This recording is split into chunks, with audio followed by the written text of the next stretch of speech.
Alright guys, so today we are doing a video on my custom control settings on the Canon EOS R5. So I definitely have spent a lot of time customizing these controls on the Canon EOS R5, trying to make it so I can work as fluently as possible and have quick access to everything that I need. Okay, so I definitely don't know the best way to do this, so I'm just going to pretty much raise up the camera so that you can see the back of the screen and you can see all my settings. So for some of the settings, I'll show you how to switch those settings in the menu. So I don't think that a lot of people are looking for me to actually explicitly show you how to change the menu settings. I'm just going to be going over the different dials and buttons and what I set them to. And if you want me to go into a more explicit video explaining how I actually change the settings, then let me know in the comment section below. Okay, so we're talking about photography right now, and in the photography setting, the customization choices that I wanted to show you were with the autofocus primarily. So of course I mapped this joystick to actually move the autofocus point. For some reason I think that the Canon EOS R5 and the R6 come with that not actually mapped to move the autofocus point, so which is kind of weird. So for photography, what I like to do is I like to keep the autofocus mode in this single point autofocus. And the reason is that I can map this button right here with the star. I can map that to just autofocus using that single point, and then the actual autofocus on button right next to the joystick, I can map that to face detect, but obviously there's no face in the frame. But if there was, it would be looking for the eye. So for me, this is definitely an easy way to move between those two autofocus modes, and I don't have to go into a separate autofocus menu to change it. So now we're going to be talking about the multifunction button that is right here, and the little button right next to the LCD screen, the top LCD screen with the light next to it. So that multifunction button on the top right next to the shutter button, that is super important for me, and the reason is that when I hit that button, I can switch right to video mode. So when I hit that button, it takes me right to video mode, and within the video mode, it has the custom settings that I put in, so I know exactly what my video settings are going to be. So for example, if I want to switch right into that video mode from the multifunction button, I could do the custom settings to be, 24 frames per second, or even 120 frames per second if that's what I need quick access to. So that is super handy, especially if you are a hybrid shooter, and it's really something that was missing in the Canon EOS R6, and it's a shame because it's such a great feature to have. And then on the topic of video, I did make sure to set these custom video settings to the settings that I utilize the most when I'm taking video. So the custom 1 mode is set to 24 frames per second in C-Log. This is 60 frames per second.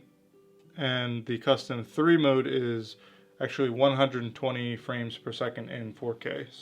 So when I'm in video mode, I actually have the little button with a star on top here set to zebras. This lets me see if my skin tones are at the right exposure, and also if I am blowing out any of those highlights.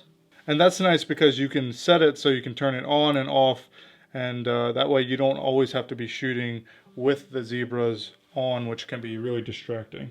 Also, same thing, when I'm in video mode, if I hit that multifunction button right near the shutter, then I am going to switch to photo mode right away, and I can snap a really quick picture if I need to, and then just jump right back into video mode if I hit the button again.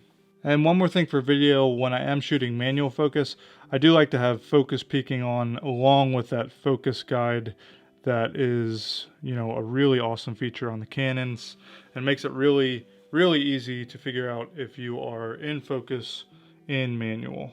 Alright, so to quickly look at some of the menu features for my video settings, when I'm looking at Canon log, I do turn the view assist on in order to get a simulation of what the log footage will look like after it's color corrected. And obviously Canon log is on. I set my color matrix to neutral. And I did find that the Canon EOS original color matrix was pretty nice on the Canon R5.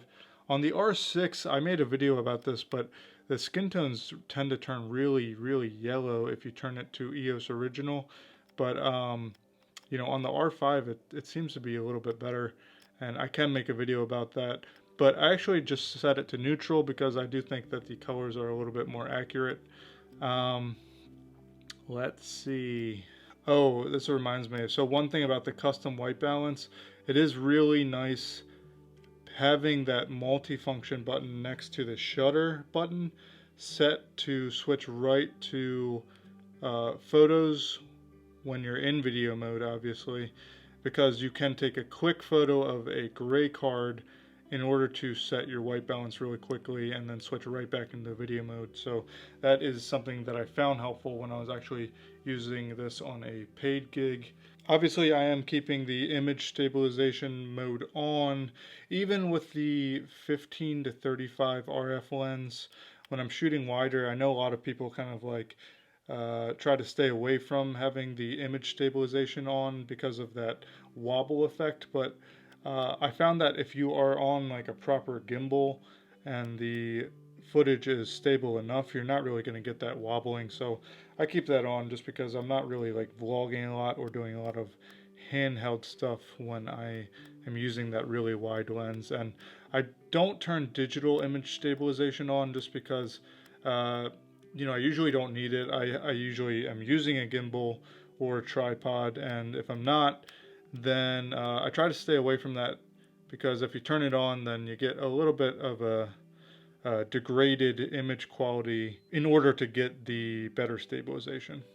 And then if you are using an Atomos Ninja or some kind of external display like I am right here, so when you get to this page, then it's pretty important that you keep overheat control off, because if you put it on, it'll actually decrease the quality of your image on the external monitor, and more specifically the recording quality on the external monitor. And for HDMI display, I do this first setting right here. Playback or menus are displayed only on screens of devices connected via HDMI. All right, let's turn this thing around.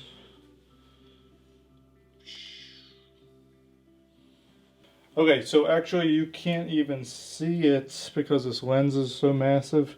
This is the RF 85mm 1.2 lens on this camera, but there's a button down here. If I'm in photography mode, I actually keep that button set to the depth of field preview, just because I like to see that when I'm taking photos. But if I'm in video mode, I might switch that to switch between the LCD screen and the EVF. Okay, so those were my Canon EOS R5 settings. That was a pretty short video today. If you guys have any more specific questions about changing or customizing your camera controls on the R5, then let me know in the comments section below. Say bye. Bye. There you go. Good job. See you guys.